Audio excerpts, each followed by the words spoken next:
Salut à tous, c'est Stan. Aujourd'hui, je vais vous parler d'un nouveau skateboard électrique qui est non seulement vendu à un prix très compétitif, mais qui est sûrement aussi l'un des meilleurs skateboards électriques de 2020. Je parle bien entendu de la Backfire Zealot, le tout dernier modèle de chez Backfire qui met en avant les performances à courroie de cette planche. Depuis quelques temps, les consommateurs ont plus en plus tendance à acheter un skateboard électrique ayant une transmission à courroie plutôt qu'une transmission hub, et Backfire, qui est resté sur des transmissions hub depuis la deuxième génération de leur planche, a finalement sorti la Backfire Zealot, qui est en quelque sorte une adaptation à courroie d'une de leurs précédentes planches, la Backfire G3.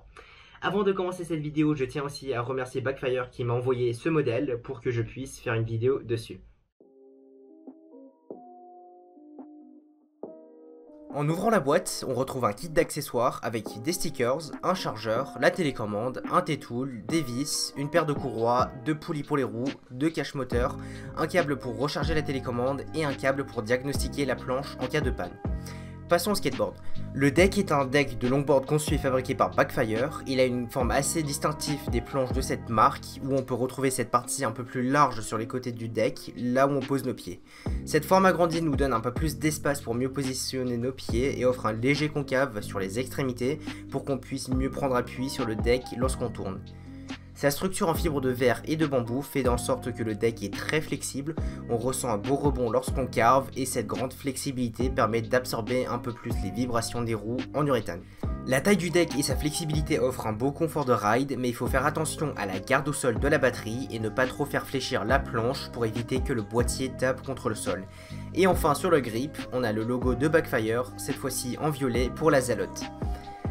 Passons de l'autre côté du deck où on retrouve les trucks. À l'avant on a des calibres 2 de 50 degrés avec des bushings standards et à l'arrière nous avons des clones de calibre 2 équipés avec des bushings en double barrels.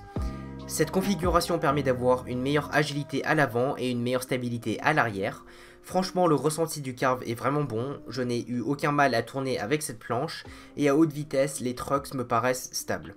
Comme toutes les planches que vous achetez, il faudra ajuster les bushings à votre poids et trouver le bon compromis entre stabilité et manœuvrabilité. Sur cette planche, Backfire utilise leurs bearings et roues de 96 mm qui sont parfaitement bien pour débuter. Grâce au système de transmission à courroie, on a aussi l'option de changer les roues par la suite. D'ailleurs, Backfire vend des Cloud Wheels de 105 mm, des roues un peu plus grosses qui passeraient mieux dans des terrains un peu plus rugueux. Sur la télécommande, on retrouve 3 boutons, un pour allumer et éteindre la planche, le deuxième pour changer de mode entre Eco et Sport, et le troisième bouton triangulaire est pour le mode Turbo. En mode Eco, la planche est très limitée en accélération et en freinage, la vitesse est limitée à 20 km/h, donc c'est un mode parfait pour les débutants.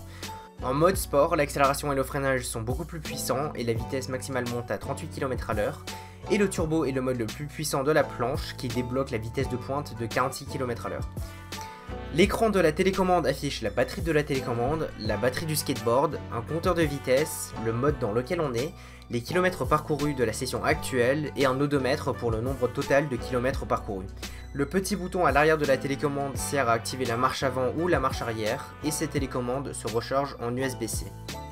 La batterie de cette planche est configurée en 12S 2P avec des cellules de batterie de 21 700, une décharge de 60 A et une capacité de 311 Wh pour laquelle Backfire annonce une autonomie de 28 à 36 km. En moyenne, une personne peut faire 10 Wh par kilomètre, mais l'autonomie d'une batterie va dépendre de beaucoup de facteurs, comme le style de ride, le poids, le mode dans lequel on est, les chemins parcourus, etc. Personnellement, j'ai atteint une distance de 25 km avec quelques pourcents restants, donc je considère que leurs affirmations sont plutôt correctes. Sur l'arrière de la batterie, on retrouve d'un côté le port de chargement et de l'autre côté on a un port USB 5V pour recharger vos appareils électriques. Le chargeur fourni avec la planche est un chargeur de 50,4 V, 2,5 A et recharge la batterie de 0 à 100 en 3 heures. Mais lors de la recharge, on n'a aucun moyen pour lire le pourcentage de la batterie sans allumer la planche et connecter la télécommande. Backfire nous offre pas non plus l'option d'un chargeur plus rapide, mais le chargeur qu'on a est suffisant pour une batterie de cette taille. Sur les côtés de la batterie, on retrouve 3 bandes LED qu'on allume et éteint avec la télécommande en appuyant rapidement 2 fois sur le bouton On-Off. Lorsque la planche est en mode Eco ou Sport, les lumières produisent un effet de respiration et lorsqu'on est en mode Turbo, ils clignotent rapidement. Ces lumières latéraux sont non seulement très jolies, mais ils peuvent ajouter une couche de sécurité pour mieux se faire voir en basse luminosité.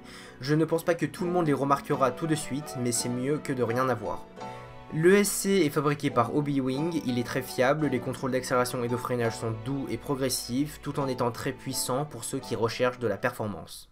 Les boîtiers de la batterie et de l'ESC sont complètement scellés, ce qui les protège des intempéries, mais ils ne sont que résistants à l'eau et je déconseille fortement de rouler sous la pluie, car d'une part les roues en urethane sont extrêmement glissantes dans ces conditions, et les dégâts causés par l'eau n'est pas couvert par la garantie. En parlant de garantie, j'ai eu des bons retours sur le service client et normalement il n'y a pas trop d'inquiétude sur ce point. Sur le système de transmission à courroie du truck arrière, on a deux moteurs 52-55 de 750 watts chacun qui entraînent des courroies de 260 mm en 5M pour faire tourner les roues. Ce système de transmission est celui que je préfère par rapport aux hubs où les moteurs sont directement intégrés dans les roues, car généralement la transmission à courroie a beaucoup plus de couple à l'accélération et au freinage, les roues motrices ont plus d'uréthane ce qui donne un meilleur confort de ride, et on a l'option de changer toutes les roues. Par contre, je trouve que c'est un peu dommage que Backfire a enlevé l'option de tendre ses courroies sur les supports moteurs, car cette option était présente sur les premiers modèles qu'ils ont vendus. Certes, c'est un avantage pour les débutants, mais c'est un désavantage pour ceux qui voudraient plus de personnalisation. Au niveau du logiciel, Backfire prévoit de sortir une application mobile dans un futur proche, mais pour l'instant, je trouve que cette planche manque un peu de connectivité et de toutes les fonctionnalités qui peuvent venir avec. Avoir une application mobile pourrait être extrêmement utile pour lire le pourcentage exact de la batterie, modifier les réglages de sa planche, avoir des mises à jour logicielles, etc. La télécommande est parfaitement capable de transmettre un signal Bluetooth pour lire les données de la planche, mais l'application n'est toujours pas sortie et je trouve que c'est cet élément qui manque à ce skateboard pour le rendre encore meilleur. La Backfire Zealot est un skateboard électrique solide qu'on peut facilement recommander, la largeur du deck et sa flexibilité le rend confortable, les trucks sont bien choisis pour avoir une belle sensation de carve, les contrôles sont fiables et intuitifs à utiliser, et elle ne manque certainement pas de puissance ni d'autonomie pour une planche de cette taille. En revanche, si vous cherchez plus de support et plus de fonctionnalités au niveau du logiciel pour mieux régler la planche et la rendre plus pratique à utiliser, alors il existe de meilleures alternatives à considérer.